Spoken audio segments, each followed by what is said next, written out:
A gente tem as redes sociais, que, na minha opinião, são importantes. Acho que a gente tem que procurar conteúdo de qualidade, mas tem aquele outro lado, né? Como tudo na vida que não é. A questão de medicamento, os adolescentes, os jovens que estão procurando agora certos medicamentos para melhorar o físico, melhorar a performance atlética, né? Se espelhando muito hoje no fisiculturismo. O Rafa estava fazendo ali para mim, fala do fisiculturismo. E tá de volta à moda, né? Na minha época teve um boom, depois caiu esse padrão de estética. Lembra, Alex? E você hoje, tinha um pôster, né? Assim, do nunca tive Schwarzenegger. pôster de Schwarzenegger. Não, só para saber. Era do Rambo. Rambo Não, 3. do Rambo. Ok, só para saber. E aí, hoje a gente tem, eu vejo, né, mapeio isso como farmacêutico, uma procura muito grande por medicamentos sem nenhuma orientação. Tem um perfil de uso de certos medicamentos, que a gente fala como anabolizante ou outros potencializadores, ou não? Não tem um perfil seguro para isso? Na verdade, assim, hoje, o que é a definição que o próprio CFM coloca para a gente? Utilização para finalidades estéticas, isso é completamente fora do que seria uma atuação médica, para a gente colocar. Existem indicações de quando a gente pode colocar essa medicação? Sim, a gente tem terapias de reposição. Agora, o grande problema hoje é que chega ao primeiro sinal de um exame de laboratório com uma testosterona em valor limítrofe ou baixo, o pessoal já está prescrevendo como reposição hormonal para aquele paciente que, seja porque ele está, na verdade, sedentário e obeso, ou por alguma outra alteração realmente de baixa de zinco, algumas coisas assim que são básicas, que a gente, a princípio, eu preciso tentar colocar mudanças comportamentais, estimular esse paciente a perder um pouco de peso, começar a prática de exercícios físicos. A própria prática do exercício físico pode estimular essa elevação da testosterona. A gente voltando... Isso vale para ambos os sexos, né? Ou não? Na mulher, a gente não vai ter uma preocupação em relação à testosterona dessa maneira. Eu disse isso porque a gente está vendo com mais frequência prescrição de testosterona para mulheres, né? Não existe reposição de testosterona para mulher, não é isso? Para começar, as dosagens de testosterona não foram feitas para valores tão baixos como o do público feminino. Uhum. Então, a gente não tem um resultado fidedigno naquele tipo de amostra, naquele tipo de resultado.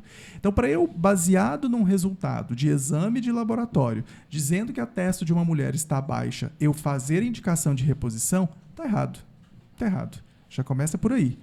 Agora, existe uma indicação para a gente fazer reposição de testo na mulher? Sim, mas a gente não tem nível de evidência alto e isso também não é algo que está em nenhum tipo de guideline, que é síndrome de libido hipoativo.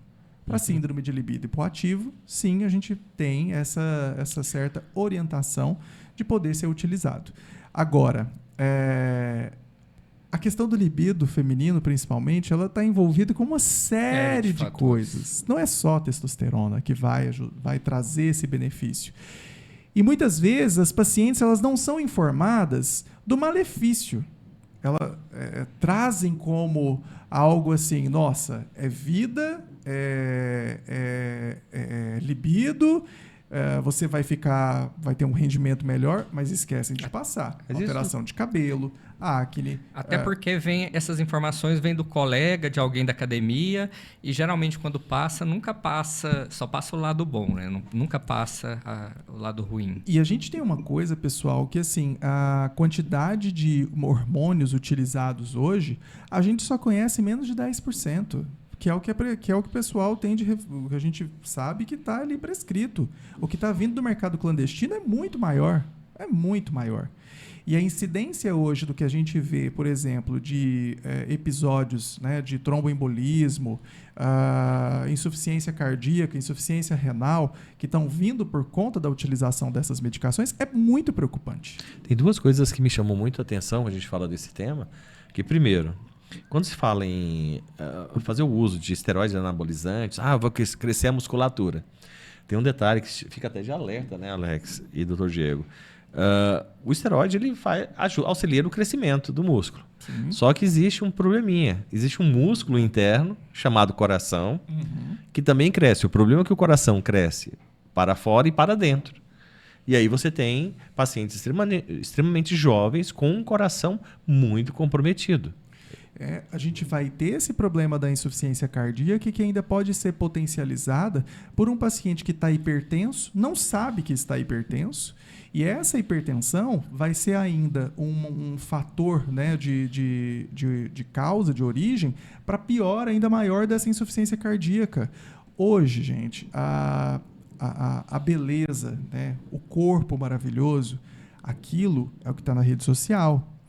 Esses caras que estão nessa utilização de tantas medicações, a parte, né, de um pouquinho mais adiante, onde ele precisa ir para a hemodiálise, onde ele precisa realmente estar acompanhando com o cardiologista ali mês a mês, porque ele desenvolveu uma insuficiência cardíaca, isso ninguém quer mostrar e ninguém quer postar. Tem um trabalho que eu li recentemente mostrando a relação da explosão nos últimos 10 anos de casos de hipotireoidismo. Aí o trabalho ele faz uma reflexão muito interessante, que é o uso indiscriminado, né, da levotiroxina, que as pessoas tomam para emagrecer e tomam durante muito tempo. Só que isso pode ter um efeito muito grave, que é o quê? O corpo entender que você não tem a necessidade de produzir um hormônio que estimule aquilo. E aí você começa a ter aqueles efeitos da pessoa ter um corpo considerado, né, por alguns perfeito, e depois de um tempo ela tem todos os malefícios do hipotireoidismo. E uma estratégia muito perigosa, porque a levotiroxina em doses elevadas, ela pode trazer arritmias, fora que a gente vai ter, apesar de aumentar o metabolismo e com isso o que a gente fala de lipólise, que é a quebra de gordura, a gente vai ter também um efeito muito, muito prejudicial na massa muscular. Essa paciente vai perder massa muscular, porque é catabólico, é um hormônio catabólico. Então, do mesmo jeito que eu estou quebrando lipídio, eu estou quebrando gordura, eu também vou quebrar músculo. E aí o rim sofre mais ainda. Essa alteração renal, muitas vezes, assim, quando a gente fala ligado à testosterona, ela vai vir principalmente por conta dessa alteração da hipertensão. A hipertensão, porque a hipertensão é silencioso, gente. A gente tem que lembrar a incidência. Qual que é a maior causa de insuficiência renal no Brasil? É por conta de hipertensão. Nós diferente dos americanos, a nossa principal causa é a hipertensão, não é o diabetes. E lembrando também que o uso de testosterona pode aumentar os níveis de insulina. A gente aumenta a resistência insulínica. Se eu aumento a resistência insulínica, não necessariamente eu estou proporcionando facilidade de emagrecimento. Então, um alerta, né? Em nenhum momento acredite que testosterona é um hormônio emagrecedor, porque não é. Não, isso hoje é muito comum hoje. Ainda mais porque as pessoas querem um resultado simples, rápido, né? E, se possível, imediato. Né? Eu quero entrar numa academia e em uma semana estar com o corpo como eu idealizei. Né?